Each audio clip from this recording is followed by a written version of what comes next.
Hello everyone, welcome to William and the Magic Box. Today on our show, we are going to have Adam. Adam is from London in the UK. So let's see what Adam has to say. Enjoy the interview. Hello. Hello. Hello Adam, how are you? I'm good. How are you? I'm very well. Thank you so much for taking the time tonight for the interview. Oh, that's all right. No worries. Adam, tell me, where are you from? So I'm from South London originally, but I've been living in Windsor for the last 12 years, I think. Yeah, it's a little while. And why Wizard? Why? My partner's from Windsor, so at the time I grew up in London and decided to make the move there. I see. And so far, what's the best part of living there, in your opinion? The best part of living in Windsor, it's quiet. Like, it was nice growing up in London and, being around with the busyness. I still work in London, so, I'm always there, but it's nice to get away. And, when I'm home, it's just, it's quiet, it's chilled. You know what? I live in South London. You do? I do, yes. Oh, I work in South London, so I'm actually in South London right now. I stay in the area like a few nights just to save driving all the time. So I see. So yes, I live in Stratton Hill, near Brixton. Oh, that's so funny because I'm working in Croydon, which is where I'm from, but I do a lot of work in Streatham Hill. Oh, really? Yeah. I'm sure maybe you cross sometimes. Yeah. Adam, tell me, what do you do for a living? I am a veterinary nurse. Tell me a little bit about your job. So for about 10 years, I worked in, customer service roles. And then I had always wanted to get into veterinary work. And it just kind of happened in 2015. So I've been doing it, 7 years almost.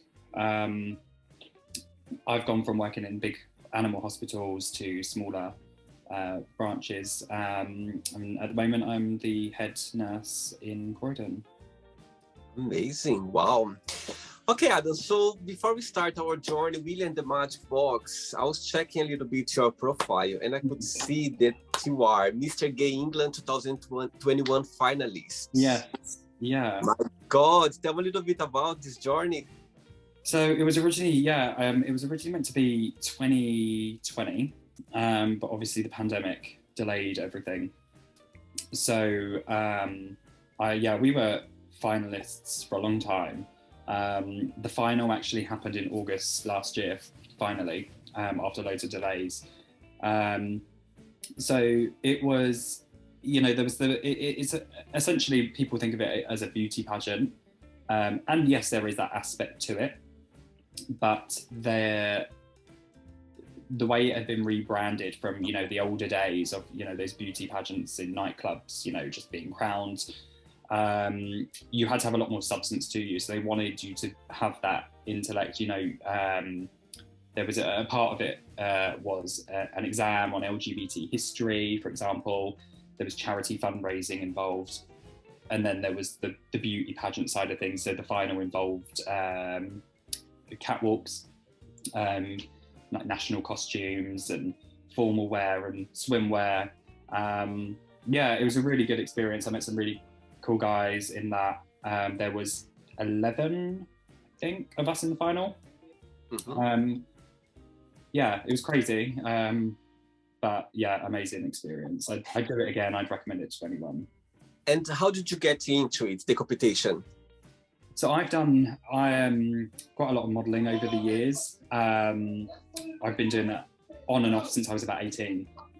And over the last sort of few years, I was doing a lot more. And I saw it advertised one day and I thought, I'm just going to go for it. And applied and made the final. Yeah, it was kind of a spur of the moment thing, really, when I saw it and thought, you know what, I'm going to apply and see what happens. Amazing, very good. Congratulations. I think it's a nice way to, to be involved in the LGBTQ community. And also, of course, I think it's always a good, let's say, experience to be part of those competitions. You know what I mean? Yeah. It brings a lot of challenge, brings a lot of joy, brings a lot of opportunities as well along the way. I think it's a good way of being involved. Exactly. Yeah, it was a really good day. You know, there was so many different people at the final. I mean, the final was such a hectic day. Like, we were rehearsing early in the morning, then we had to do the exam, and then it was just crazy the whole day and exhausting.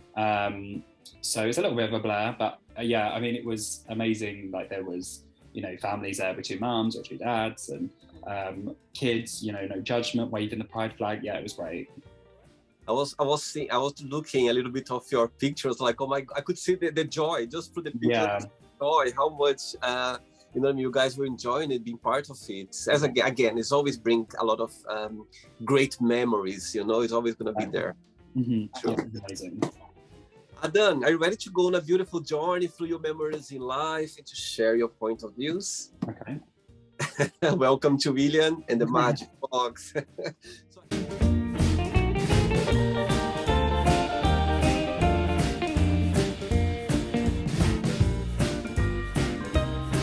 My lovely friend, full of random fun questions. Okay, I'm just gonna play a song now just for us to move a little bit before the first question. Okay, let's do it.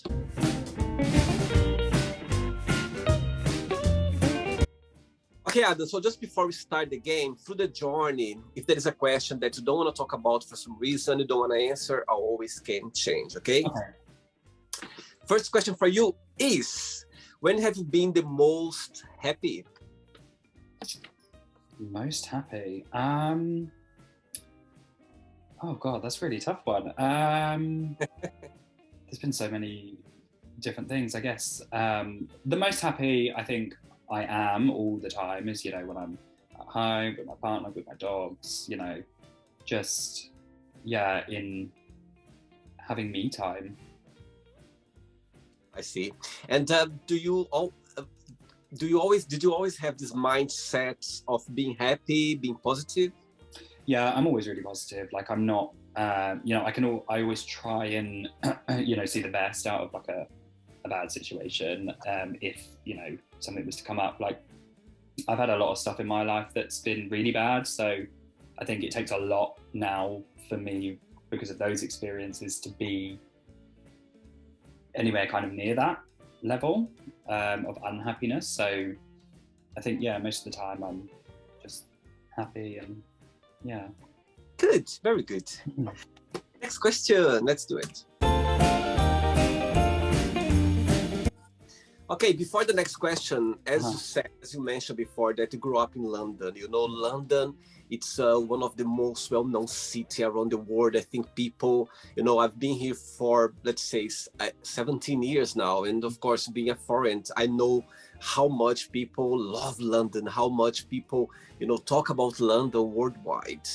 Tell me, you as being raised in London, tell me, how is growing up in London? How, when you look back, when you see, my God, I'm so, like, you feel proud, or tell me a little bit about growing up in London, the feeling about it. Yeah, I think, you know, I'm 33 this year, and I think times are really different to what they were now, that are now, to when I was growing up. Like, you know, I found it quite tough growing up in London, you know, with being gay and being, you know, in high school, and it wasn't really something that was, you know, as accepted as it is now. So it was, yeah, it was quite tough. I kind of felt like growing up, I was always never really being myself. It wasn't until I got sort of into my late teens, like really late teens, you know, like 17, 18, that's when I really started to, it was when I come out and just own it, really. So yeah, it was tough, but then times have changed, and it was kind of changing. You know, when I came out, it you know, I've heard coming out stories from other people, and, you know, especially from the competition I did, you know, we all spoke about that, and yeah, I definitely didn't have it as tough as some of the others. Yeah. So do you think nowadays the LGBTQ community it's more approachable than when you were younger, like when you were a teenager? Absolutely. There's so much more out there. And I think, you know, we had social media, not really, I mean, it was around, but it was nothing at the scale it is now.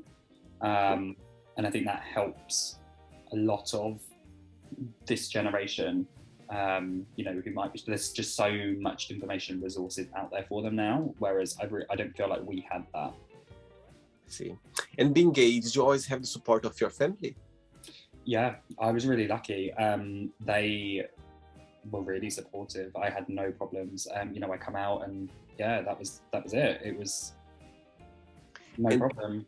And the day when you came out, let's go back to that moment when you said, okay, that's the day. Did something happen? Or you just felt, okay, that's the day. I just feel comfortable talking about, I'm going to come out, or it just happened naturally? I remember, so I never come out to my mum. My mum passed away before I came out to her officially, but I know that she knew. And, you know, speaking to other family friends and they all know that from having conversations with her. But I came out to my dad when I was, I think I was 17 or 18. And I remember there was a guy, he lived on my street and he was maybe 2 or 3 years older than me, maybe. And I remember he came out and I remember the guys I used to hang around with, you know, they would talk, one of the girls, her brother was like really good friends with him and it was just so accepted. And I was like, oh, well, I am too. You know, that's literally how it happened. So, yeah. Okay, it just felt like, okay, seeing him so open, it felt like, okay, I can do the same as well. Yeah. I see. Interesting. Next question for you is, what is the most beautiful thing somebody has ever done for you? Oh gosh. Most beautiful thing someone's ever done for me. Oh, I really don't know. See, I'm a bit, I'm not really like a romantic person and I'm people say that I'm quite cold. So I don't really know, to be honest. You know, there's probably things people have done that have thought, oh my God, he's going to love it. And I've probably not given them the reaction they wanted. Yeah, I really don't know. I'm really people, sorry. Yeah, no, I'm really kind of like, you know, like you don't care what people do for you. No, and I do a lot for myself. So, you know, I'm really independent in the sense that, you know, if there's something I really want, I'm not going to wait for someone to get it for me. I go get it myself, you know? So, yeah, I really don't know. It doesn't need to be material. It could be something like... yeah, that's what I'm thinking. For example, your partner, I'm sure must be something that he has done for you or... Yeah, I really don't know, to be honest. What has he done? Oh God, we've been together so long. We've been together 14 years. So 14 years? Yeah, 14 years this May. So. Oh wow, beautiful! My God. Long time. I was 19. He was 22, and now, yeah. I mean, I guess, you know, having that opportunity to move out of London, because it's something, you know, I really didn't like living here. You know, I grew up here and, you know, meeting him and having that chance to move, I guess, yeah. Would be. There we go. Yeah. I don't know. Be around you, supporting you. I think that's one of the biggest things that people can, you know what I mean, give us. Just be around us, supporting us. And my God, 14 years, beautiful. I just feel so fascinated, Adam, when I see, you know, I've had so many gay guys on the show, and you know, some of the couples, they've been for so long, and I go like, my God, I feel so fascinated because, as you know, in the gay scene, you know what I mean, it's difficult to find a couple, a long relationship, even in London, like big cities where, you know what I mean, there's people, they change, you know, so easily. And wow, beautiful. Congratulations. I'm happy to know. Good. Next question. Okay, the next question for you is tough question. If you had only 24 hours of life, what would you do? I think I would just, spend it with, you like to think that you'd go and do all this crazy stuff, but I think I would just spend it, with family, friends, and just, I don't know, just be in their company, have those last moments, I guess, with them. There's nothing really crazy that I feel like I need to do, that I haven't already done. Mm-hmm. I think it would just be kind of that, being with family and close friends. Absolutely. I think living the last, hours of our life, I think it's a good way to go to another another life, or just, next one. Let's do it. Adam, before the next one, tell me, what do you like the most about your job, and what's the most challenging part? What I love most is, obviously, I see a lot of sick animals, day in, day out. And I really love the, not seeing them so unwell, but the, seeing their progress through recovery, and, seeing them leave and being healthy and happy again, and, just how the owners are with, how grateful they are, and how, and like how happy they are to, be having their animal back. To most people, their pets are family. So yeah, that's definitely the best part of it. The bit I like the least is, this kind of job, there's a lot of death. It's just part of life and part of it, and it never gets easier. You just learn to deal with it, but you never get used to it, if that makes sense. Absolutely. Saying that, Adam, can you share like a situation that happened through your career, with your job, something that touched your heart, or something that said, okay, that's something that I'll never forget, in a positive way or in a negative way, something that you could share? A situation or a moment that you remember? There's been so many, honestly. There's one that it was quite recent. It was in December last year. It was a really, really young dog. It was like 6 months old, and we were in surgery, myself and the vet, and we were in surgery with it for hours and hours trying to save it, and did absolutely everything we could for this animal. We all stayed late, hours and hours late, trying to help this animal before it was, okay enough to be transported to an overnight facility. And he passed away the next day. So the owner, she was so grateful, to everything that we'd done. And then to find out, the next day that he had passed away overnight, it was, that's one that I definitely won't forget. But at the same time, the owner, she was so grateful to everything, even after, she came in days later with gifts and chocolates and, everything. And, she knew we'd done everything.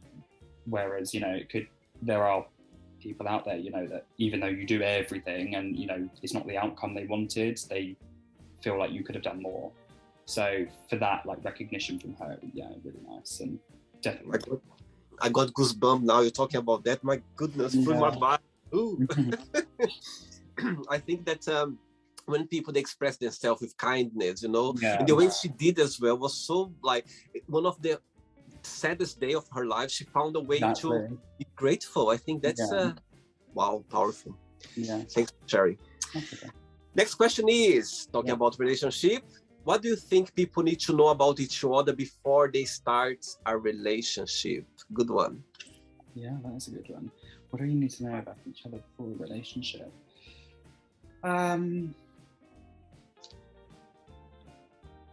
Baggage, I guess.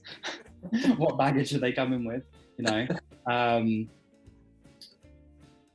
guess I feel like you should, I think before jumping into a relationship, like you should know as much about this person as possible, no matter how minor it is, like, if committing to a relationship is a big thing. And, then when you're finding things out later on that, you might not like, it's like, reconsidering whether or not you should have got into that relationship. It's, I kind of just think everything, no matter how small, date for a while, you know what the gays are like. They just jump into relationship after relationship. And, I think just slow down and know the person before getting in becoming officially into a relationship. Absolutely. I think you must know very well, relationship is a maintenance every day. Exactly.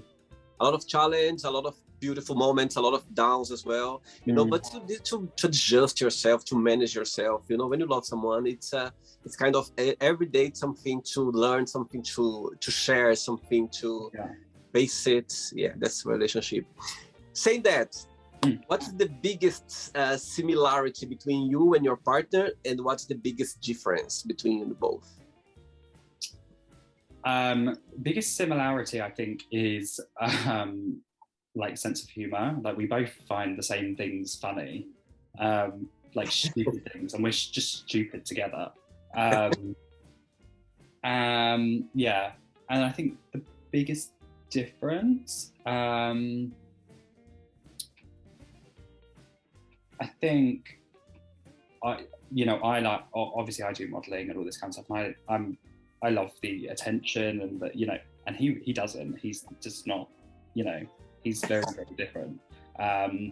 So yeah, I think,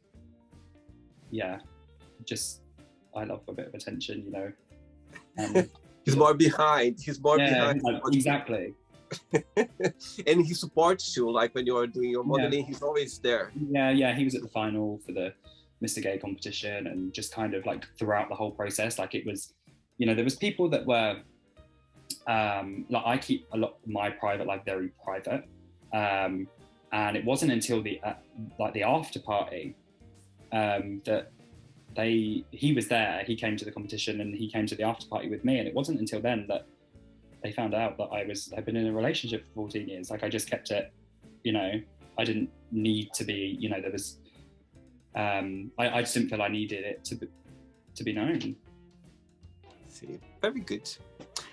Next one, let's do it, Adam. Adam from London. Next question is, if you were in a circus, which character would you like to be and why? If I was in a circus, I'd like to, I don't know, maybe like a contortionist, maybe. Back in my teen years, I was, doing all sorts of crazy things. I was all flexible and whatever. And I think, I would have loved to have taken that further. I think that would have been fun. Just being able to bend into all these weird positions and do all these weird, funky things that people were like grossed out by. Yeah, I think that'd be cool. Amazing. You're doing like that. I could see another. You have 2 tattoos. Tell me a little bit about your tattoos. I could see one. Yes, I do. I've got maybe like 13, I think. I can't remember. These ones, I've had these since I was like 18. These ones on each. Right. And I actually saw them on. So I'm still a massive fan, but when I was growing up, I was a massive fan of wrestling. And I've been to a lot of events and that kind of stuff. And there was this one female wrestler that had them. And I remember seeing them and I was like, oh my gosh, because I really liked the type of start anyway. And then I saw them on her. I was like, oh my gosh, and I really like where they are. So I went and got them done. I've met her a few times, actually. She passed away in 2019, suicide. Oh, wow. Yeah, so I saw her in April 2019 and she died in May 2019. But yeah, she'd seen them and we'd have pictures together, like showing them off. And so that's where they came from. I see. And how old were you when you had the first one, the first tattoo? 18, yeah. Which one was that? The first one I had was this one, which was for my mum when she passed away. So I got this about a month or 2 after she passed away. And then, once I'd got one, I was like, let's get more. And you're gonna carry on doing it? And now, no, there's nothing else I really want. And I feel like my last tattoo I have is in 2013. So I feel like I'm done. You never know. You might change your mind like later. Next one. Adam, as you're saying about your mom, are you okay to talk about? You're okay to talk about? Yeah. Mm-hmm. Tell me, when you think about her, I think you said you're 18 when she passed away. Yeah. Yeah. When you think about her, of course, you have a lot of memories. What's the best memory that comes to your heart, to your mind? Or the biggest lesson you've learned from her that you always bring with you? The best memory, I think, just like, I think the last family holiday that we had, you know, it was somewhere in this country that we went. I can't even remember where we went now. But it was like a bit, like, she was there and we had like loads of family friends there, and I was 17 in that holiday. So she was a bit more laid back, you know, I was allowed to have a bit of a drink and go out and that kind of stuff. So yeah, I think because I was a bit older, I think, yeah, it's really tough because there's not a lot. It was so long ago, like there's so much that you just kind of forget. But yeah, I think that's probably one of the most vivid memories I have, was that last holiday. So yeah. Amazing. And you have siblings as well? Yeah, I've got 2 brothers and a sister. Yeah. And they live in London as well? Yeah, all in London. Oh, well, one of them's in Oxford, but yeah, the rest are in London. Great. Next question is, if you could spend an entire day with a family member, who that would be and why? Oh, my mum, 100%. Yeah, easy. You know, I've been asked this kind of thing before, you know, like if you could spend time with one more, you know, 100%. Yeah. Beautiful. I think the connection with our mom is always, there's no one else, I think, you know what I mean? As you said before, that's before you never came up to her, but she knew that you were gay. Yeah. Totally, I believe. I think our parents, our mom, they know us even better than ourselves. Yeah, definitely.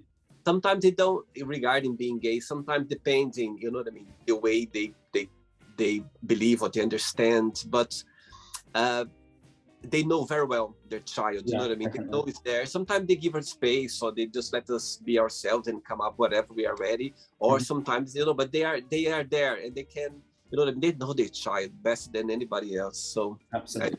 I agree. And the connection is always a beautiful connection that we're never gonna have with anybody else. I think always gonna have, even though like they've gone, I mean, she'll never gone anyway. Somehow she's somewhere for sure.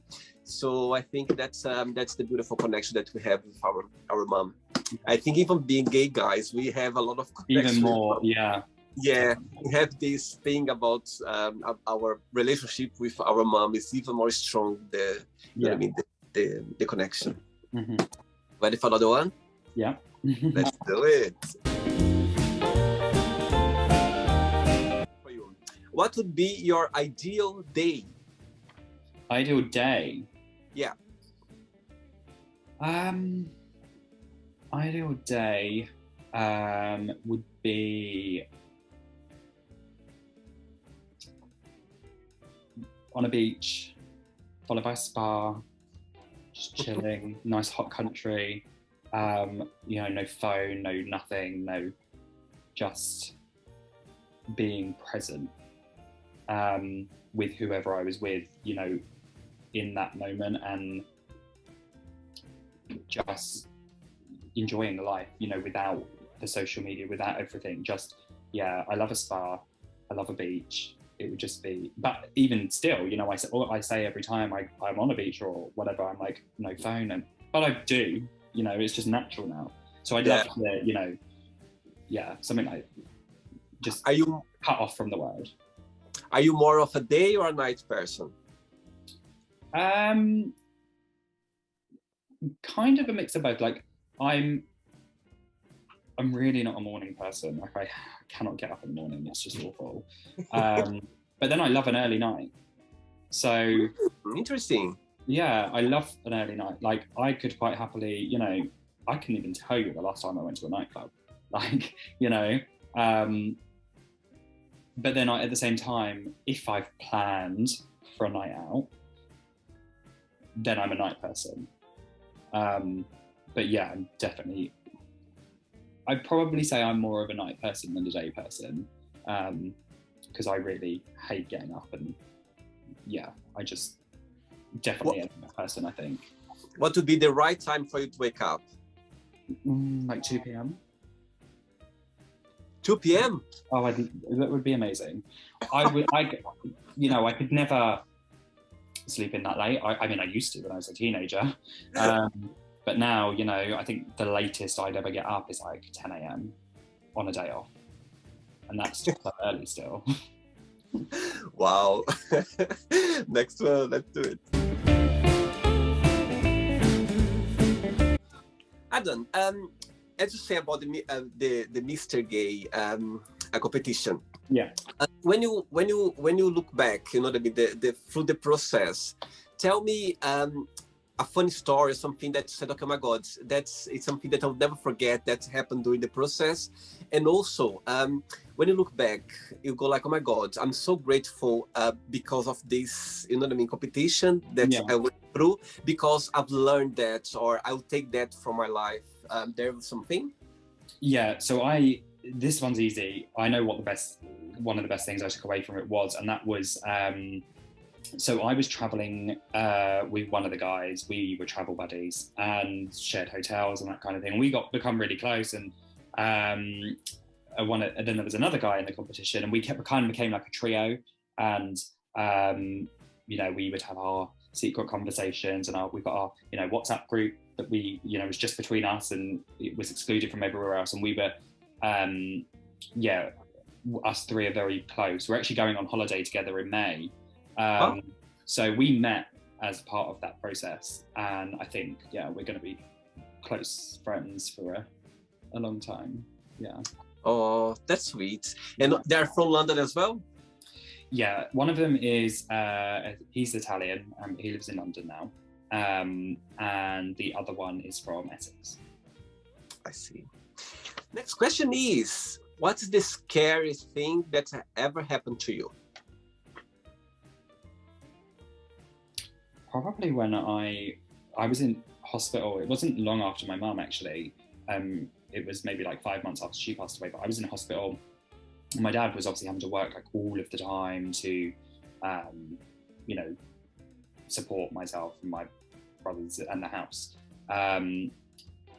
So yeah, I was in hospital for, I think it was like a week, and didn't really see many people while I was there. But yeah, my appendix had ruptured, and I was like, you know, there's obviously the risk you're going to die and all sorts when that happened. So yeah, I think that was pretty scary, and it's so painful. But yeah, I think that definitely, just, you know, that being on your own there as a teenager. Yeah. Absolutely. Next question. Let's do it. Adam from London. Next question is, when was the last time that you laughed so hard that made you cry? It happens all the time, really. Like I said earlier, me and my partner, we're just stupid together, and we just laugh at stupid things, and then we'll make jokes out of something that's already stupid, that we're just being hysterics laughing over something that anyone else would just be like, I think you're okay. Like, you know? Yeah, so like, I mean, I think the last time that happened was like last week. Yeah, so, and I couldn't actually tell you what it was. Like, it's just stupid things that we just make even worse. And Totally know what you mean. I've got people as well, like friends at work or people that I know that's literally, actually I had an interview as well with you can like look at them and just laugh. Yeah, yes. I I started doing interviews in Portuguese as well now for the Magic Box, and I started inviting people that I've known. And the other day I had an interview with a very good friend that I've known her since I was like 12, 13 years old. Yeah. And during the interview, we remember that we couldn't literally be together in the class. A teacher was putting me the other side of the classroom, and she on the other side, because there's no reason. I was just looking at her, and you were literally on the floor, like literally on the floor. Yeah, I know exactly what you mean. I think it's about connection, isn't it? Like, it's just there's no reason. You just start laughing, just looking at other person's face. Yeah. 3 questions left for you. Okay. Let's do it. Okay, the next question is, who are you most thankful for and why? Who am I most thankful for? Probably my partner, because we got together it was in a time of my life when I had gone through that loss from my mum, and we got together almost a year after, like officially, like almost a year to the day after she passed away. So I was in like I think had I stayed in London through that, or, you know, even a year later, you're still grieving. I think I did a lot at the time of her passing, of holding it together. Whereas, you know, not everyone in the family did. But I think had I not met him and left the area, you know, left the home,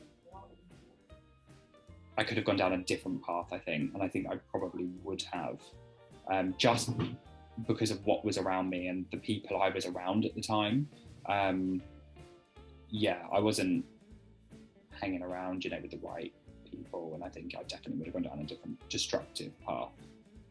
So yeah, I think the fact that we met, we got together, I left, moved out of the area completely. I think, yeah, definitely really grateful for that. Oh, beautiful. He'll be very happy when he watches the interview to know that. By the way, he's around you now? No, I'm in London at the moment for work. He's at home, yeah. Maybe he thought maybe he's just behind the camera, just looking at you. And it's like, oh, I'm so proud he's saying that. I'm so happy. 2 questions left. Yeah. Let's do it. Adam, before the next one, as I could see your eyes shining when you talk about your partner, so far, what's the most beautiful lesson you've learned from him? I don't know. He didn't really teach me anything. I feel like I teach him a lot. I really don't know. That's really tough. I guess maybe like how to be an adult.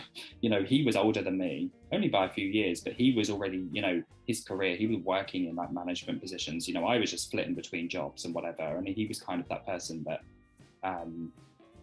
so you need to like get a career. So yeah, maybe that, because again, like I said before, had we not met and I moved and, you know, going down a different path, I probably, wouldn't be in the career I'm in today. And he was just really supportive of me. Obviously, you know, training as a nurse and things is, you know, not paid very well. And yeah, I think just that support and having that. But you're in a safe place always. Yeah, definitely. Yeah. Next question is, okay, I thought it was about the question I asked before, but no, it's a different one. What's the biggest difference between you and your best friends? I think like confidence and, you know, like I do a lot of modelling and that kind of stuff, and being in the Mr. Gay competition and, you know, doing things like this.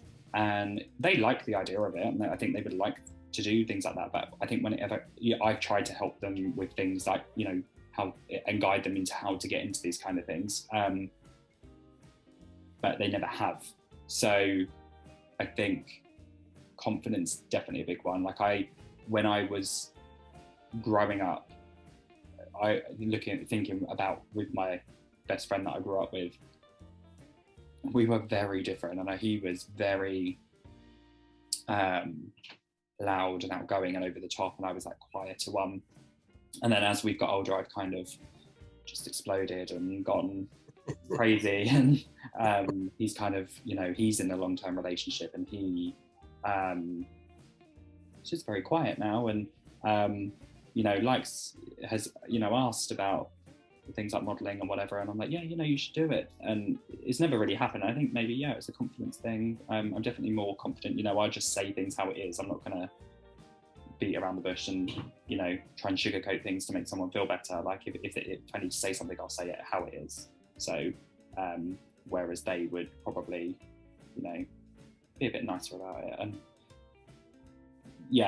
not so honest. And I think so I think confidence, definitely. You're more straightforward. Straight to the point. Yeah, let's not mess about. Very English. Yeah. Ready for the last one? Yeah. Let's do it, Adam. Last question. But before the last one, as you know, the world is being upside down since 2 years that the COVID crisis hits. Yeah. What have you learned through this process? Something positive that you've learned so far? To just there was so much that we obviously took for granted, before all these lockdowns, even something as simple as going to the gym or going for a drink, or, meeting up with friends or whatever. So I think just that I've now learned that just, do everything and live in that, live in the moment, all the time, because as we saw with all the lockdowns, that it can just go. So yeah, I think live in the moment and live. Yeah, I think people, they appreciate more now, you know what I mean? Definitely.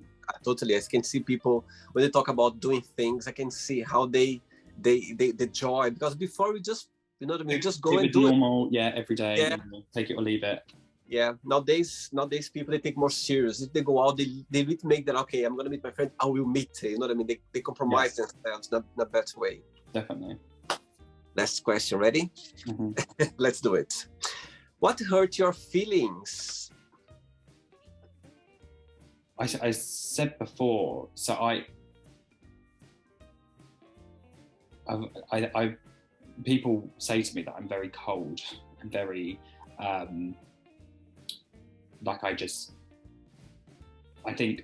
think that's come from when my mum passed away. At that point, when that happened, it was obviously such an emotional thing that I do, and I agree. I definitely shut down a lot. So there isn't. I'm very someone will say, I couldn't even think of an example, but someone would say something that would really probably offend or upset or hurt someone, and I'm just I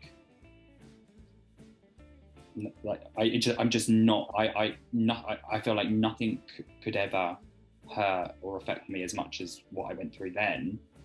That there's, if that makes sense, there's nothing that could be said or done to me, I think, that would ever compare to that I would then feel hurt. I don't know if that makes sense. There's not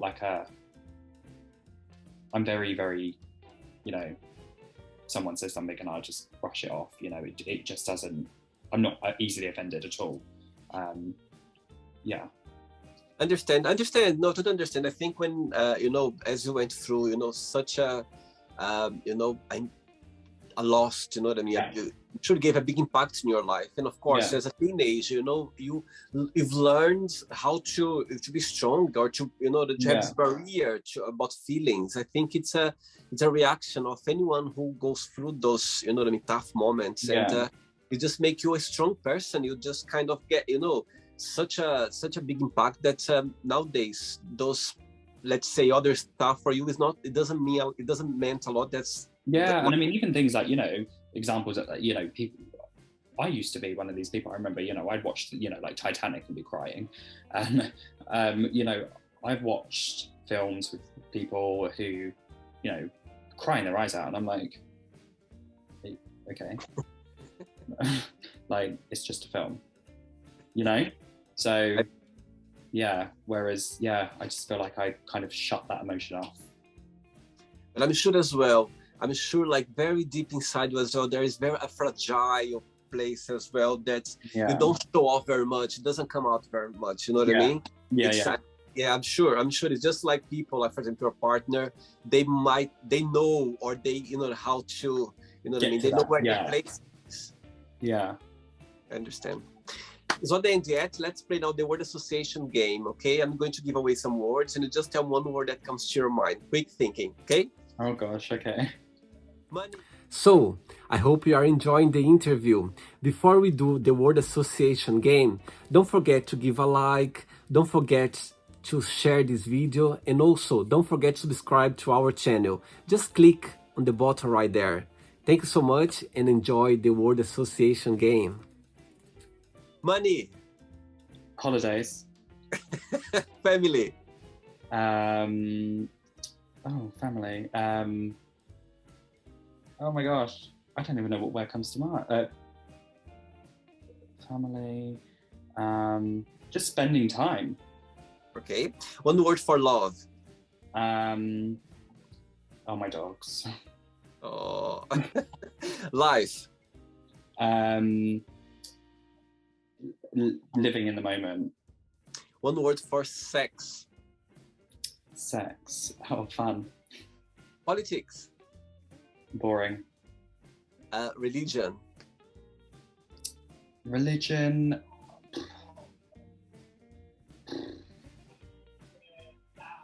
Intense. Okay. One word for fear. I guess loss. Okay. One word for friendship. Like enjoying it. Okay. Regret. Don't have any. Okay. Try not to have any. Amazing. Desire. Desire. Work hard. Absolutely. Wish. Like get it. You can. Anything's possible. Totally agree. Happiness. Happiness. Family. One word for London. London. Exciting. One word for England. England. Cold.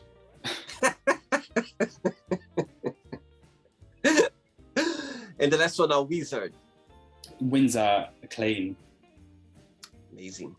Let's pretend now I'm going to meet your lovely partner for a coffee, and I'm going to ask him, define Adam in one positive word and one negative word only, what he would say.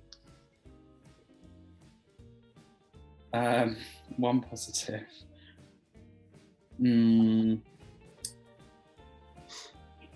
Caring. One negative. Probably loud. Yeah,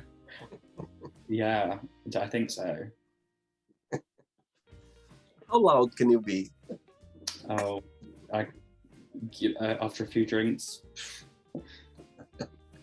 You get the whole attention. Yeah, exactly. Command it. Adam, let's play now. Adam and the magic box, and you can ask me a question. But before that, let's play the music one more time.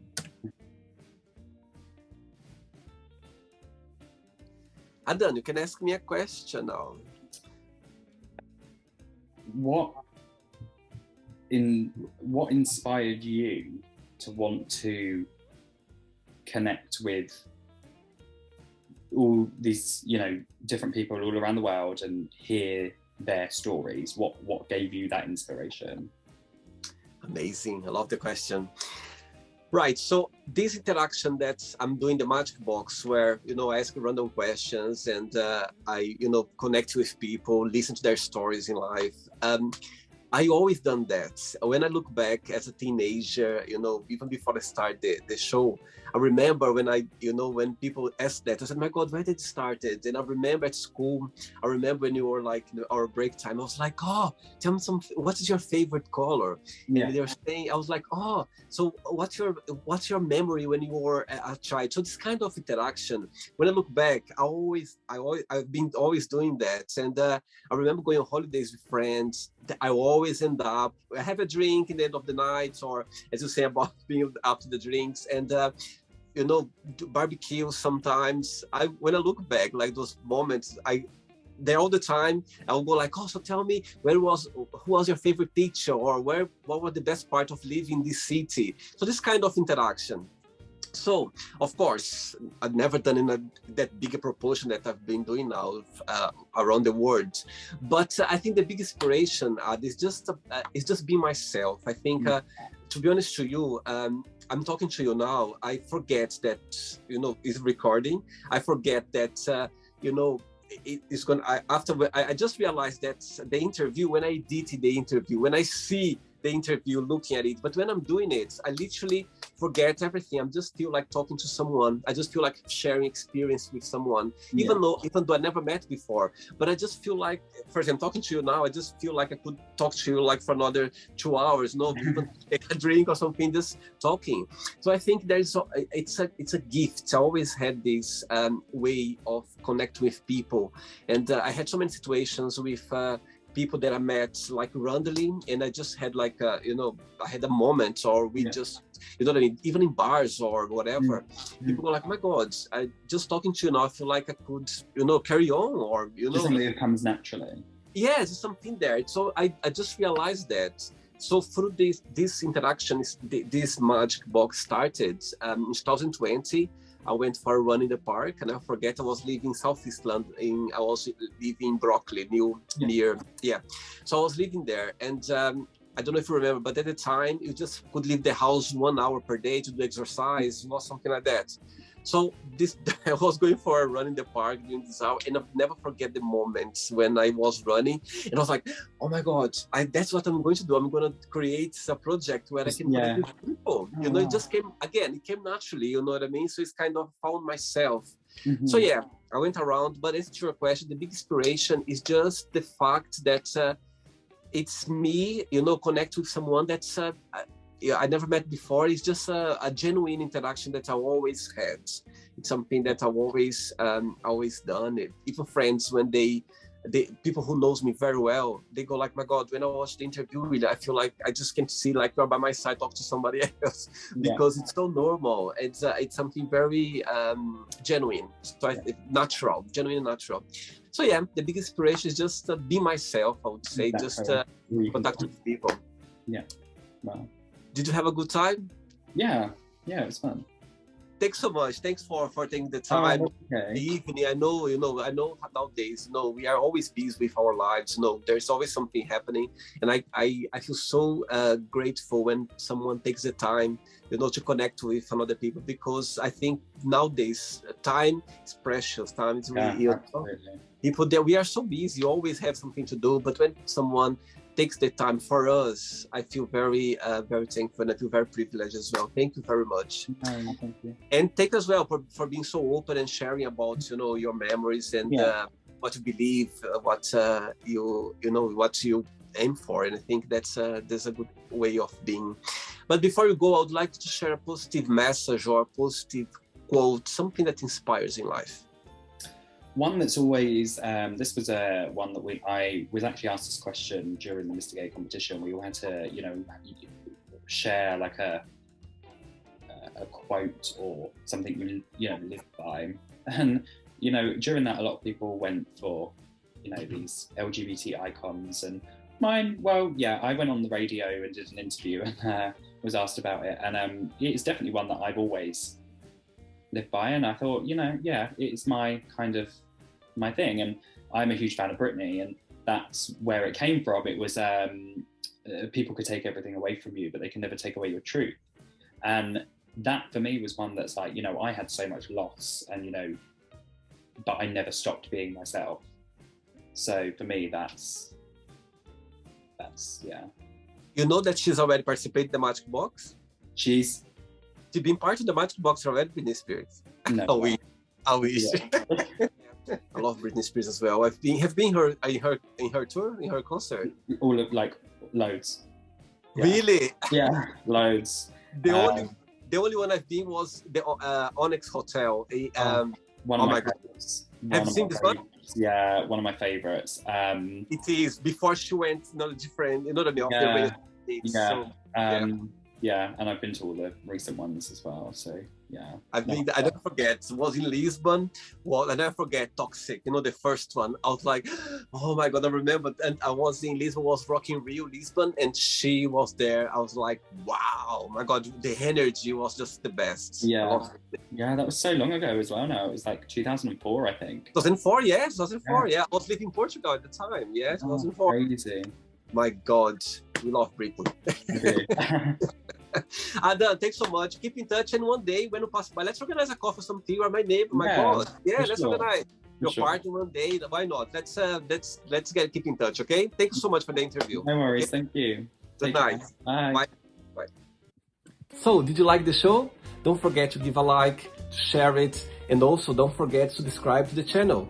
And if you'd like to be part of the show as well, first, subscribe to our channel, and after that, just go to our website, www.williamandthemagicbox.com, and send us a request saying why you'd like to be part of the show. And I see you there. Bye bye, see you next time.